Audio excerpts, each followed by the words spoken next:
नमस्कार। प्रश्न बैंक हल कक्षा 9वीं हिंदी में हम पढ़ेंगे इकाई 3। पहला प्रश्न है, सही विकल्प चुनकर लिखिए।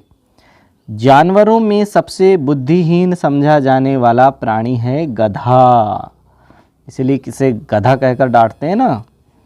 फिर ऋषि मुनियों के गुण किसमें पहुंच गए? किसमें पहुंच गए?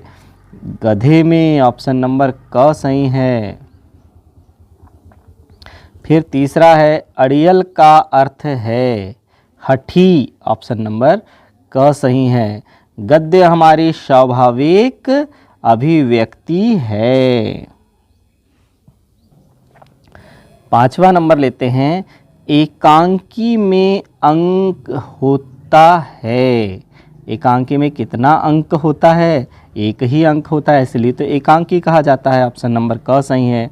रिपोर्टाज शब्द है, फ्रांसीसी शब्द है, तो ऑप्शन नंबर क सही है। फिर सातवां है, हमारी नई संस्कृति की विशेषता है, यह अनुकरण की संस्कृति है। ऑप्शन नंबर ख सही है। सेनापति दुख प्रकट करते हुए बात कर रहा था, तो क्या आएगा? आउटरम से। ऑप्शन नंबर ख सही है। फोटो खिंचवाते समय किस परंपरा की ओर संकेत किया गया है? चेहरे में मुस्कान लाने का। चेहरे में मुस्कान लाने की परंपरा। ऑप्शन नंबर ख सही है। आज सपने के खोने की बात की गई है। सपने के खोने की बात की गई है, हिंदू मुस्लिम एकता। ऑप्शन नंबर क सही है। 11वां है, लेखक जब वहां पहुंचा उस समय सूरज खालिस्तान सिर पर चढ़ाया था। सिर पर चढ़ाया था। ऑप्शन नंबर क सही है। रिक्त स्थान में सही शब्द चुनकर लिखिए।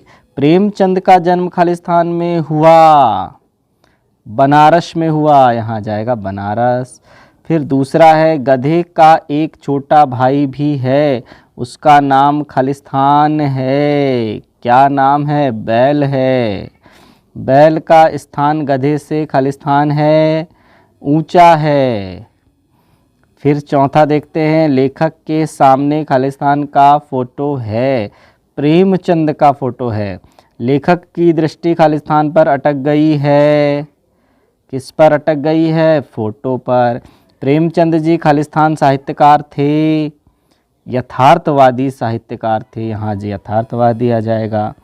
गद्य में व्याकरण का प्रयोग भी खालिस्तान से ग्रहण किया जा सकता है, आसानी से ग्रहण किया जा सकता है। पात्रों के संवादों से प्रस्तुत रचना खालिस्तान कहलाती है, नाटक कहलाती है। एकांकी में खालिस्तान होता है, एक ही अंक होता है। सांस्कृतिक अस्मिता से आशय है हमारी खालिस्तान पहचान। सांस्कृतिक पहचान। उपयोगितावादी संस्कृति से, उपभोक्तावादी संस्कृति से समाज में वर्गों के मध्य खालिस्तान बढ़ रही है, दूरी बढ़ रही है। मैना साहसी थी, वह जनरल है से अपनी बातें खालिस्तान कह देती है। कैसी कह देती है? साहसपूर्वक कह देती है। नाना साहब की पुत्री मैना का अपने खालिस्तान से बहुत लगाव था। किससे? प्रासाद से। अब आगे आया 14वां नंबर, जूता सदैव एक ही टोपी से खालिस्तान रहता है, कीमती रहता है। सदैव ही टोपी से कीमती रहता है जूता। फिर 15वां देखिए, फोटो में प्रेमचंद के साथ उनकी खालिस्तान भी है, पत्नी भी है। लेखिका महादेवी वर्मा के बाबा फारसी और खालिस्तान भाषा के जानकार थे, उर्दू के जानकार थे। 17वां नंबर है, महादेवी वर्मा के बाबा उन्हें खालिस्तान बनाना चाहते थे, विदुषी बनाना चाहते थे। फिर अगला है, कुत्ता अपने मालिक से खालिस्तान करता है। क्या करता है? निस्वार्थ प्रेम करता है, यहाँ जाएगा निस्वार्थ प्रेम। मैना कभी खालिस्तान हो सकती है, यह मेरा विश्वास ही नहीं था कि यह कभी करुण हो सकती है, यह मेरा विश्वास ही नहीं था। मूक हृदय का खालिस्तान आत्मनिवेदन है, प्राणपद आत्मनिवेदन है। सही जोड़ी बनाकर लिखिए। तो सबसे पहले है बुद्धिहीन प्राणी। बुद्धिहीन प्राणी किसे कहा गया है? गधा को कहा गया है, तो इसको मिला देंगे गधा, इसके सामने लिख देंगे गधा। सेनापति है की पुत्री, सेनापति है की पुत्री कौन है? मैरी, तो यहाँ आ जाएगा मेरी। फिर आगे आ जाएगा झूरी का साला। झूरी का साला का संबंध किससे हो जाएगा? गया से। फिर आया लेखक की नज़र अटक गई प्रेमचंद के फटे जूते पर। प्रेमचंद के फटे जूते पर। फिर आया नाना साहब की पुत्री का नाम क्या था? मैना था। फिर अगली सही जोड़ी है प्रेमचंद का संबंध किससे है? सेवा सदन, रंगभूमि, ये सब रचनाएं किसकी हैं? प्रेमचंद की हैं, तो ये मिला देंगे। फिर दूसरा है हरिशंकर परसाई। हंसते हैं रोते हैं, तो यहाँ पर आ जाएगा हंसते हैं रोते हैं से मिला देंगे हरिशंकर परसाई को। फिर संस्कृति तथा शिक्षा, संस्कृति तथा शिक्षा श्यामाचरण दुबे, इनको मिला देंगे श्यामाचरण दुबे से। फिर है चपला देवी, संवाद शैली रिपोर्टाज, संवाद शैली रिपोर्टाज से मिला देंगे।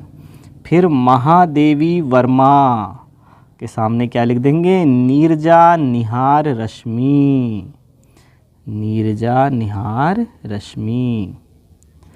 फिर आगे हजारी प्रसाद द्विवेदी। हजारी प्रसाद द्विवेदी का संबंध किससे है? बाण भट्ट की आत्मकथा। एक वाक्य में अब उत्तर लिखिए। पराकाष्ठा शब्द का क्या अर्थ है? सर्वोच्च सीमा, सर्वोच्च सीमा, पराकाष्ठा यानी सर्वोच्च सीमा। फिर अगला है बुरे समय के लिए पैसा बचाकर कौन रखता है? भारतीय, यहाँ पर आ जाएगा भारतीय जो है बुरे समय के लिए पैसा बचाकर रखता है। श्यामाचरण दुबे ने किस विश्वविद्यालय से पीएचडी की उपाधि प्राप्त की? नागपुर विश्वविद्यालय से। कहाँ से? नागपुर विश्वविद्यालय से। चलिए आगे देखते हैं। यह समूहों को मजबूत बनाता है, वाक्य में विशेषण है। क्या है? मजबूत विशेषण है। फिर आगे आया नाना साहब ने भीषण हत्याकांड कहाँ किया था? कहाँ किया था? कानपुर में किया था, यहाँ जाएगा कानपुर। फिर छठवा है लेखक किसके चेहरे की ओर देखता है? प्रेमचंद के चेहरे की ओर देखता है, यहाँ जाएगा प्रेमचंद। सातवां नंबर है साहित्यिक पुरखे किसे कहा गया है? किसे कहा गया है? मुंशी प्रेमचंद को ही कहा गया है, मुंशी प्रेमचंद। फिर आगे है महादेवी वर्मा किस गायिका के रूप में प्रसिद्ध है? किस गायिका के रूप में प्रसिद्ध है महादेवी वर्मा? वेदना और पीड़ा की गायिका, तो यहाँ जाएगा वेदना और पीड़ा की गायिका के रूप में प्रसिद्ध है। फिर आगे आता है महादेवी वर्मा किस प्रदेश की विधान परिषद की सदस्य थी? किस प्रदेश की थी? उत्तर प्रदेश की थी, ये आ गया उत्तर प्रदेश। फिर अगला है हिंदी का उपन्यास सम्राट किसे कहा जाता है? मुंशी प्रेमचंद को कहा जाता है, फिर से लिख देंगे मुंशी प्रेमचंद। फिर अगला है अमृत राय लिखित प्रेमचंद की जीवनी का नाम क्या है? कलम का सिपाही प्रेमचंद की जीवनी है, कलम का सिपाही, जो कि अमृत राय ने लिखा है, प्रेमचंद की जीवनी। फिर रिपोर्ताज किसे कहते हैं? किसे कहते हैं? रिपोर्ताज के कलात्मक और साहित्यिक रूप को ही रिपोर्ताज कहते हैं। किसके? रिपोर्ट के। किसके? रिपोर्ट के कलात्मक और साहित्यिक रूप को ही रिपोर्ताज कहते हैं। आगे आता है, आलोचना में किसके गुण दोषों की परख की जाती है? किसके? लेखक की रचना के। रचना के जो भी रचना होगी उसके गुण दोष की परख होती है, वो आलोचना कहलाती है। किसी विशेष स्थल का यात्रा का सजीव वर्णन किस विधा में किया जाता है? यात्रा वृत्तांत में किया जाता है। यात्रा वृत्तांत। फिर आगे है, हिंदी गद्य साहित्य का इतिहास कब से प्रारंभ हुआ है? भारतेंदु युग से 1850। 1850 भारतेंदु युग से। फिर आगे है, हिंदी साहित्य के उपन्यास सम्राट कौन है? मुंशी प्रेमचंद हैं। यहाँ भी प्रेमचंद हैं। प्राचीन काल में किस कला का अभाव था? मुद्रण कला का अभाव था। मुद्रण कला का अभाव था। आधुनिक काल में किस साहित्य का विकास हुआ? गद्य साहित्य का विकास हुआ। गद्य साहित्य। और 19 नंबर है, गद्य साहित्य के अनेक रूप क्या कहलाए? विधाएं कहलाए। ये सब क्या कहलाई? गद्य की विधाएं। विधाएं कहलाई। अब लेते हैं प्रश्न क्रमांक 5, सत्य असत्य लिखिए। पहला है, पगहे पतली रस्सी के थे, यह कथन असत्य है। फिर दूसरा है, दोनों बैल एक माह तक कांजी हौज में बंधे रहे, यह कथन भी असत्य है। तीसरा है, छुरी काछी के पास 2 घोड़े थे, असत्य है। प्रेमचंद के जूते फटे थे, यह कथन सत्य है। वर्तमान परिवेश के लोग प्रदर्शन प्रेमी हैं, सत्य कथन है, प्रदर्शन ज़्यादा दिखाते हैं। कहानी में किसी घटना, भाव, संवेदना आदि की मार्मिक व्यंजना की जाती है, यह कथन भी सत्य है। उपन्यास में जीवन का विशद चित्रण नहीं होता है, असत्य है। फिर एक अंक वाला दृश्य काव्य एकांकी कहलाता है, बिल्कुल सत्य है यह। फिर गद्य काव्य कवितापूर्ण गद्य रचना होती है जिसमें गहन भावानुभूति होती है, सत्य है। आलोचना में रसानुभूति की बुद्धि प्रधान व्याख्या की जाती है, यह कथन सत्य है। फिर आ गए 11वें नंबर में, नए दर्शन में उत्पादन बढ़ाने पर जोर दिया जा रहा है, सत्य है यह कथन। पाठ के अनुसार पिज़्ज़ा और बर्गर को पौष्टिक आहार कहा गया है, सत्य कथन है। नाना साहब भारत में हुए प्रथम स्वतंत्रता संग्राम के अग्रणी नेता थे, सत्य है कथन। मैना हे की दिवंगत पुत्री की घनिष्ठ सहेली थी, सत्य है। लेखिका महादेवी वर्मा को अपनी माँ के साथ पूजा पाठ पर बैठकर संस्कृत सुनना अच्छा नहीं लगता था, यह कथन असत्य है, अच्छा लगता था। सुभद्रा कुमारी चौहान महादेवी वर्मा से बड़ी थी, यह कथन सत्य है। सुबह के समय गुरुदेव बगीचे में नहीं टहलते थे, यह कथन असत्य है, टहलते थे।